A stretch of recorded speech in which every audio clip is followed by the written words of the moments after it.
안녕하세요. 홍정수입니다. 오늘은 성탄절입니다.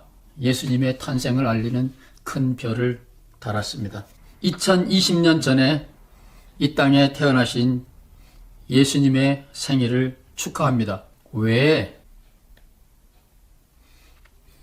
한국인인 제가 조국에서 살지도 못하고 남의 나라에 미국에서 살면서 유대인의 그 옛날 베들레헴에서 태어난 예수의 생일을 축하하는가? 오늘 이야기의 주제입니다. LA에 순두부집이 체인점도 있고 체인점이 아닌 집도 있고 순두부집이 여러 개가 있습니다. 그런데 그 중에 한 집이 유난히 장사가 잘 됩니다. 저도 그 집에 가서 먹습니다. 그런데 어느 날 한 교인이 저에게 조용히 와서 이렇게 말합니다. 그 집 가지 마세요. 건강을 생각하신다면 딴 데 가세요. 맛이 좀 없더라도 딴 데 가세요. 이렇게 말합니다. 아니, 그 집은 조미료도 안 쓰고 MSG, 모노소디움 글루타민, 인공 조미료 안 쓴다고 크게 메뉴판에다가 적어놨고 벽에다가도 적어놨습니다. 건강에 해로운 것은 안 쓴다고 소문난 집인데 유난히 그 집 순두부가 맛있어요. 그러니까 똑같은 값이면 맛있는 그 집에 가지요. 몰라서 그렇지 제가 주방에서 일했는데 그 집은 요렇게 남들이 잘 모르는 건강에 좋다고 검증되지도 않은 이상한 기름방울을 넣습니다. 이게 뭔지는 저도 잘 모르지만 다른 집보다 유난히 이 집 순두부가 고소한 맛이 나는 것은 이 특수한 기름 때문입니다. 건강을 생각한다면 좀 맛이 없더라도 다른 순두부집을 가세요. 예, 세상은 다 그래요. 저는 기독교 출판사 2군데, 기독교 신학교 1군데, 그 이외에는 직장 생활을 해본 적이 없는 이상한 혹은 운 좋은 사람입니다. 그런데 이 순두부집 이야기가 제가 직장 생활을 해본 신학교 이야기와 똑같아요. 겉으로는 No MSG, 인공 조미료 안 씁니다. 겉으로는 신학교가 하나님 믿습니다.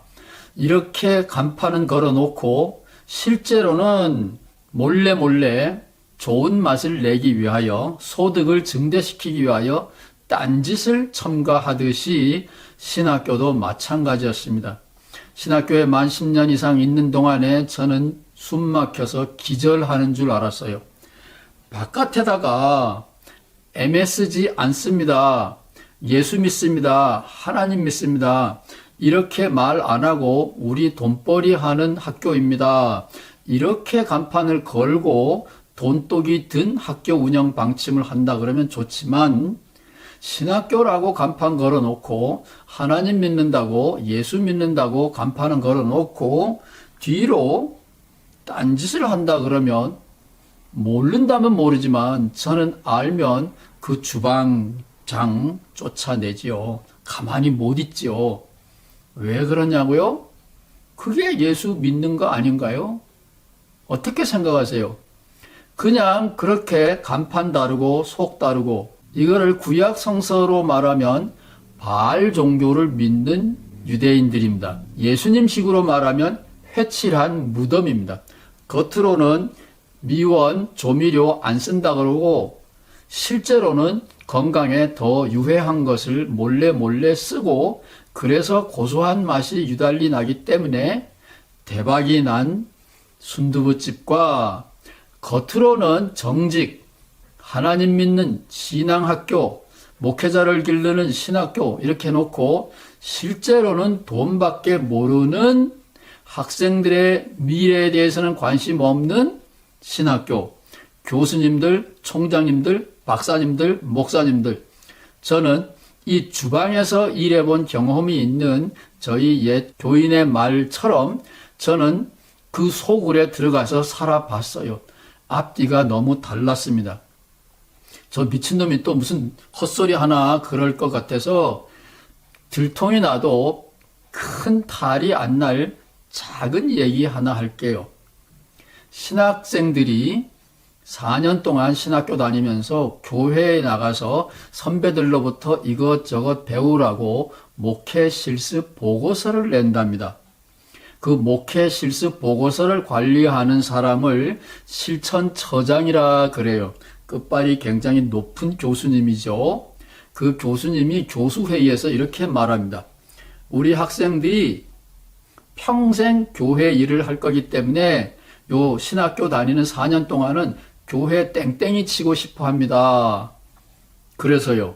그래서 지금 학교에 제출하고 있는 실습 보고서는 저 육교 밑에 다리 밑에서 1,000원 주고 자기네 담임 목사 성함을 파서 도장을 파서 1,000원 주고 찍어 온 겁니다. 그 교수회에서 제가 가만히 있을 수 있었겠어요? 둘 중에 하나를 선택하시오. 학생들에게 사기치지 말라고 정직하게 가르치도록 실습 보고서를 철회하든지 신학과 학생들 200명 밖에 안 되니 실천처장님이 책임지고 직원을 통하여 200명의 교회의 목사님들하고 확인 전화를 해서 교회 실습을 엉터리로, 불량으로, 속임수로 제출하는 일이 없도록 막읍시다. 제가 너무 과한 주문을 했나요? 26명 되는 신학교 교수들이 총장 눈치만 보고 말 한마디도 없습니다. 순두부집 직원이 먹고 살아야 되기 때문에 그냥 참고 있다가 나왔어요. 그렇지만 저는 먹고 사는 거에 대하여 겁이 없는 아직 세상 초짜이기 때문에 건방지게 싸움박질을 하고 결국은 못 견디겠다 그러고 나온 거죠. 겉으로는 하나님 믿어요. 겉으로는 예수님 믿어요. 겉으로는 십자가 믿어요. 그러나 그 안에 소굴에 들어가 보면 교수가 돼서 교수도 끝발 있는 교수가 돼야 내부 사정을 알지요. 주방에서 일을 해야 어떻게 주방장이 요리를 하는지 알지요. 그런 것처럼 저는 주방에 들어갔다 나온 사람입니다. 신학교가 예수 알기를 우습게 알고 하나님 알기를 우습게 알고 돈독이 들어가지고 학생들에게 아예 실습 보고서가 엉터리로 조작된 거라고 보고를 함에도 불구하고 반응이 하나도 없었어요. 지금은 그렇게 안 하겠죠, 물론. 그러나 제가 있을 때는 그랬다, 그런 겁니다. 그런 거 보면 저는 못 참아요. 자, 이 얘기를 왜 하느냐? 제 얘기를 하려고 하는 게 아니에요. 이게 제가 좋아하는 책입니다. 제가 쓴 책이 아니에요. 유명한 침례교 신학자, 윤리신학자 교수입니다. 사이더라는 분이 쓴 책입니다. 침례교 윤리신학자 사이더 교수가 쓴 건데 책 제목이 이런 거예요. 왜 거듭난 기독교인이 세상 사람들과 하는 짓은 똑같은가? 아이들도 어른들도 할머니 할아버지도 학교에서도 직장에서도 중생을 체험한 거듭난 사람들이 세상 사람들과 하는 짓이 똑같은가? 이게 책 제목이에요. 그리고 이거는 사실은 사회학적인 조사 보고서예요. 책도 아니에요. 한국은 안 그런가요? 목사님들이, 장로님들이, 집사님들이, 교회에 오래 다닌 사람들이 세상 사람들보다 더 책임감이 있나요? 신용을 더 잘 지키나요? 제가 아는 검사 한 분이 목사님, 감옥에 오는 사람 절반이 크리스찬이에요. 세상에서는 4분의 1이 크리스찬인데 한국 얘기입니다. 감옥에는 절반이 크리스찬이에요. 제가 그랬어요. 그 양심범들, 정치범들, 노동운동하는 사람들, 그 운동권 목사들이 많아서 그렇지요. 그게 아니에요. 잡범들 얘기를 하는 겁니다. 정신과에서도 마찬가지예요. 정신과 의사가 정신과에 오는 사람들 절반이 크리스찬입니다. 크리스찬이 세상 사람들과 천당 갈 때는 차이가 날는지는 모르지만 이 세상에서는 똑같거나 더 악질적이다, 더 저질이다라는 게 객관적인 연구 보고서예요. 그런데 이 로널드 샤이더라는 교수는 문제는 여기에 있어요. 답이 틀린 거예요, 답이. 신약 성서에 믿음을 잃어버렸기 때문에 그렇다. 침례교는 그거밖에 없어요. 초대교회로 돌아가면 문제가 해결된다. 초대교회 베드로, 예수님의 제자들, 예수를 죽이는데 가담했어요. 예수님이 사탄이라 그랬습니다. 초대교회가 뭐 우리들보다 더 낫다고요? 그거는 신학교 안 다녀서 그래요. 침례교는 미안하지만 신학을 안 배워도 목사가 될 수 있는 교단입니다. 저는 예수님의 생신, 예수님의 탄생을 축하하는 이유는 예수님이 저에게서는 저 뒤에 큰 별처럼 별이에요. 별을 보고 동방의 박사들이 어두운 길을 갔듯이 예수님을 만나고 중학교 3학년 때 예수님을 만났어요. 예수님을 만난 다음부터는 중요한 결단을 할 때마다 예수님과 의논합니다. 예수님과 의논하면 눈앞에 이득, 소득, 지위, 특권, 야, 그거 아니야. 인정이 있느냐, 인간성이 있느냐, 젊은이들의 미래를 생각하느냐, 거기에다가 방점을 찍는 거지. 순두부, 겉으로는 미원 안 쓴다 그러고 미원보다 더 나쁜 동물성 기름을 몰래 섞어서 장사한다. 그거는 예수님 만나는 사람은 그런 거는 있을 수 없어요. 교회가 믿는 예수님은 사람이 아니에요. 교회가 믿는 예수님은 신이기 때문에 우리의 삶의 푯대가 되지 않는 거예요. 그러나 저에게 있어서 예수님은 사람이에요. 예수님이 사람인데 그 이름은 임마누엘이라 하라. 이거는 이사야 7장 14절을 인용한 거예요. 마태가. 처녀가 아들을 낳을 텐데 그 이름을 임마누엘이라 하라. 처녀는 사실은 번역이 잘못된 거죠. 처녀가 아니고 유대인들은 이사야 7장 14절을 제대로 읽고 있어요. 젊은 여인 이사야가 희망을 주기 위하여 왕에게 가서 하나님이 곧 이 나라를 돌보실 겁니다. 기다리기 어려운데 어둠이 너무 깊었습니다. 지금 당신들이 알고 있는 우리 시대의 젊은 여성들, 걔네들이 죽기 전에 걔네들이 성인이 되면 걔네들 젊은 여인이 애를 낳을 건데 그 애가 자라서 민족을 구원할 겁니다. 즉 하나님이 곧 나타나서 이 백성에게 희망을 줄 겁니다. 그래서 원문은 처녀가 아니고 젊은 여인이에요. 처녀가 아니고 젊은 여인입니다. 이게 유대인이 읽는 성경이에요. 예수님의 이름은 임마누엘입니다. 누구든지 예수님을 만나면 자기 하나님이에요. 하나님이 나와 함께 계시구나. 이거를 체험한다 이겁니다. 출세한다, 사업에 성공했다. 그게 아니라 하나님이 내가 가는 곳마다 나와 동행한다. 임마누엘 경험, 임마누엘 고백을 하는 것이 예수님을 만난 사람들의 특권입니다. 2020년 지난 예수님의 생애를, 예수님의 탄생을 3세가 오늘 왜 축하하느냐? 이 예수님을 통하여 제가 임마누엘을 경험했기 때문에 그렇습니다.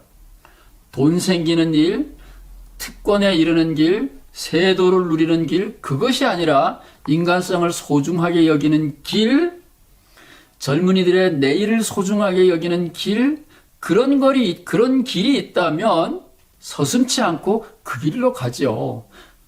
경제적으로 권력에 있어서 손해를 볼지라도 사람 되는 길을 가는 것이 예수님을 아는 사람들의 특권이라고요. 그래서 저는 신학교에서 쫓겨나서 사실은 쫓겨날 짓을 하고 나온 거죠. 거기에서 나온 것은 경제적으로는 좀 불편이 있지만 예수님이 원하는 길을 선택했다라는 든든한 자부심 때문에 저는 오늘 예수님의 생일을 마음 놓고 축하하는 거예요. 저만 그렇다고 제 자랑하는 게 아니에요. 한국에서 충청도에서 목회하고 있는 감신신학교 나온 사람은 아니에요. 장로교 신학교 나온 제자인데 이렇게 말하더라고요. 교수님, 참 후회가 됩니다. 서울 목회지와 시골 목회지 둘 중에 하나를 선택해야 되는데 예수님 생각하고 시골 목회지로 왔는데 여기서 늙어 죽을 줄은 정말로 몰랐어요. 목회를 하다 보면 다시 더 나이가 들어서 서울에도 갈 줄 알았는데 여기서 그냥 늙어 죽어야 할 모양이에요. 자식들은 다 커가는데 후회가 됩니다. 정말 후회가 돼? 아니, 좀 그렇다는 얘기지요. 예, 참 귀한 분입니다. 충청도에서 목회하는 분이에요. 그 사람은 진짜 목사기 때문에 이름도 진이에요. 성은 제가 말씀드릴 수 없습니다. 힘들지만 예수님 만나고 예수님이 가르치는 길로 가는 것, 사람의 길로 가는 것, 눈앞에 이득, 그거에 탐내지 않고 사람을 돌보는 기회를 선택하는 길을 가는 사람이 쉽지가 않지요, 그 길이.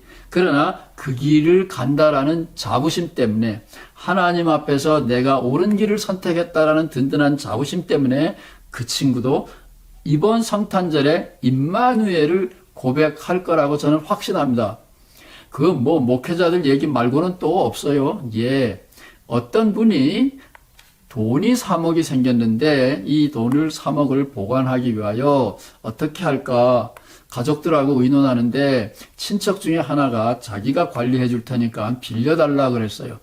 빌려줬는데 그냥 먹고 없어졌어요. 자녀들은 아직 성장 중에 있었는데 돈을 잃어버린 이 사람이 얼마나 마음이 아팠겠어요. 내가 바보처럼 했구나. 저는 열심히 격려했습니다. 인간성을 선택한 것, 인간성의 승리입니다. 지금 당신의 자녀들이 힘들지만 때가 되면 돈보다는 인간성을 선택한 당신의 자녀들이 인정해주고 알아주고 그 자녀들을 또한 그렇게 잘 키울 겁니다. 위로를 힘들게 했는데 세월이 지나서 지금은 그것이 결실을 맺었어요. 그 자녀들도 다 잘 성장하고 인간성을 소중하게 여깁니다. 돈 소중하게 여기죠. 자본주의 사회에서는 돈 없으면 못 살아요. 그러나 사람이 돈보다, 권세보다, 눈앞의 이득보다 우선이다. 이 길을 알고 그 길을 가는 사람들은 힘들지만 임마누엘, 하나님이 돌보십니다. 하나님이 함께 계십니다. 소득 증대, 권세가 높아지는 것, 그것이 성공이라면 예수님의 생일을 축하할 이유가 없는 거죠. 예수님의 탄생이 여러분에게 임마누엘을 체험할 수 있는 길이랍니다. 예수님의 탄생을 함께 축하합시다. 감사합니다.